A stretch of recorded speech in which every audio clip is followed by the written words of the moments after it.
Hi, I'm Elizabeth Vasquez, and I'm here to give you a summary of the work of today at the 2012 La Salette Chapter here in Orlando, and this is Wednesday, October 24th. The first business of the day was the selection of counselors for the new administration to work with Father Skip Negley, and he began the day with a set of comments explaining who he would like to have for his counselors.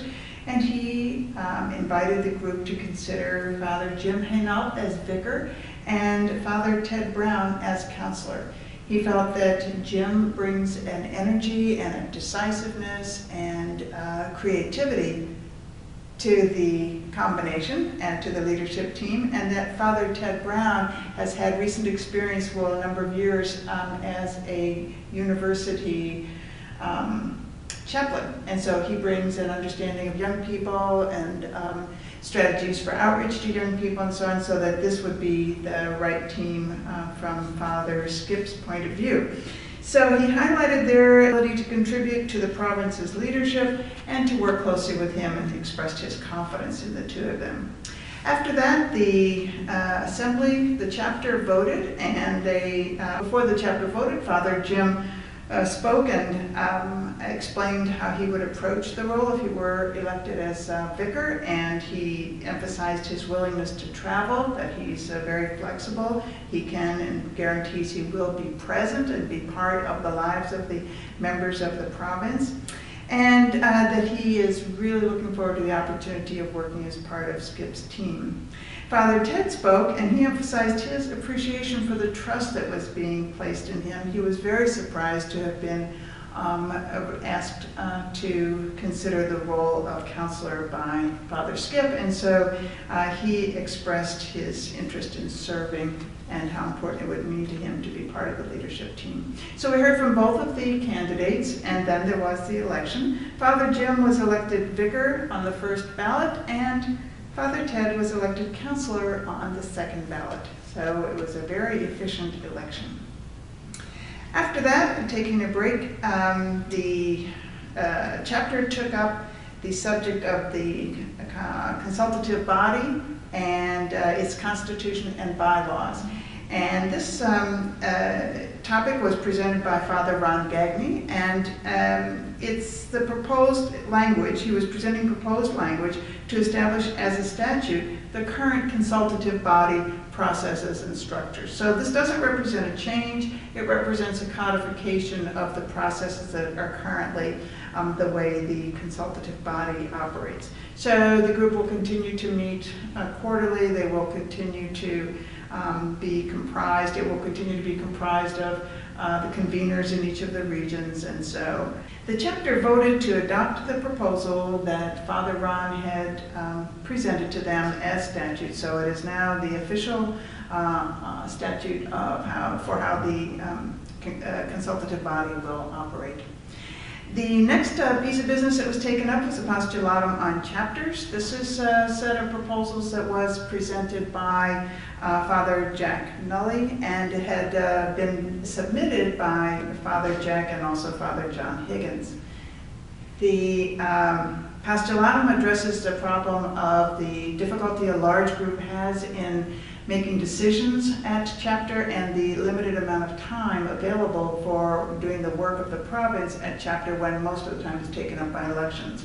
So the proposal calls for a hybrid of an open chapter and a delegated chapter, so there would be a full assembly, and then the following week perhaps, or at some other point, there would be a delegated chapter that would actually make decisions. So the considerations and discussions and so on take place in the full assembly, but the decisions would be made in a delegated chapter.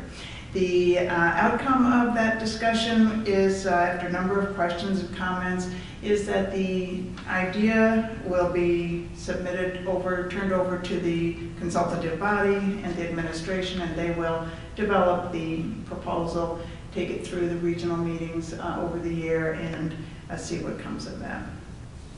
The next piece of business was the Attleboro Task Force report. Father Jim Hainault presented the report. He is a member of the task force, has been working for about a year on Attleboro ministry. And along with Father Jim on the task force is Father Jack Nully and also Brother Ron Taylor and Tom McKenna, who is the a business manager for the shrine. The task force had done quite a bit of research and interviewing and reviewing of records and so on, and had a fine report to give, had made a number of recommendations in Attleboro, and many of which have been acted on, and so it was a very positive report.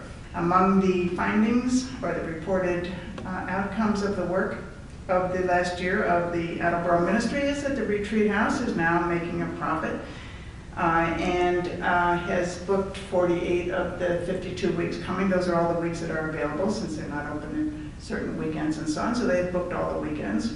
The religious items store is profitable. The candles are proving to be a great source of future profits, so there's an effort afoot to develop the business of candles.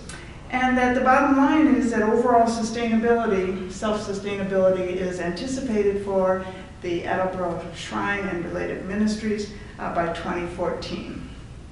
And the deficit that the Attleboro ministry has been dealing with is expected to be reduced by that time through cost cutting, property sales, and other measures that are currently underway and being planned. So there was no action required on that item. It was a report to the chapter in the way of accountability on the part of the task force. The next business was a series of, quote, easy statutes that Father Rennie Butler presented. He reviewed the statutes, and one by one the group considered them and voted on them, and so 8 new statutes have been agreed upon. And they involve the topics listed on the slide: remembering benefactors and prayers, reporting on formation programs, consultation before admission to perpetual vows.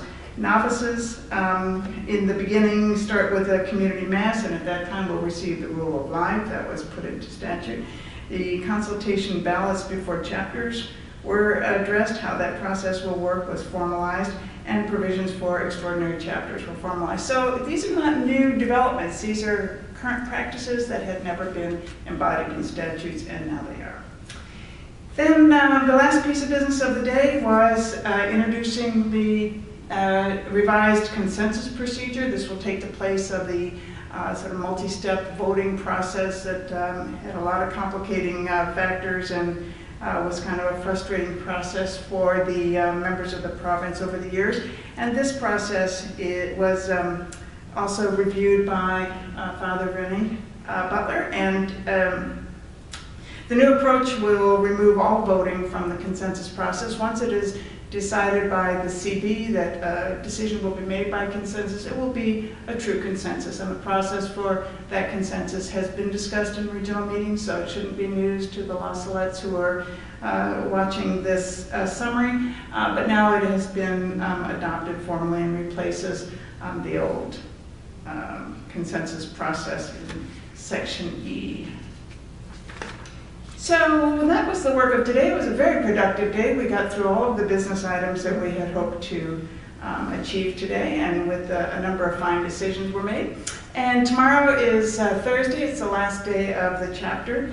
It will, the business of the day is going to be to continue the appreciative discernment planning process that was begun last year. A vision was created, a series of bold statements, bold propositions were developed from that vision, 6 statements. 3 of those have been identified for priority focus for this coming year by the new administration. And so the group will be working on action items at the provincial level, that is for the community as a whole, related to those 3 priority areas, and provide some input to the administration about what they believe should be done in the form of actual action items in order to help the province live into its vision. So that's the plan for tomorrow, and then in the afternoon is a Jubilarian Mass and a celebration in the evening, which will close out the chapter for this year. So that's our summary for this evening. I hope it was helpful, and we'll probably be presenting to you again tomorrow. Thanks so much.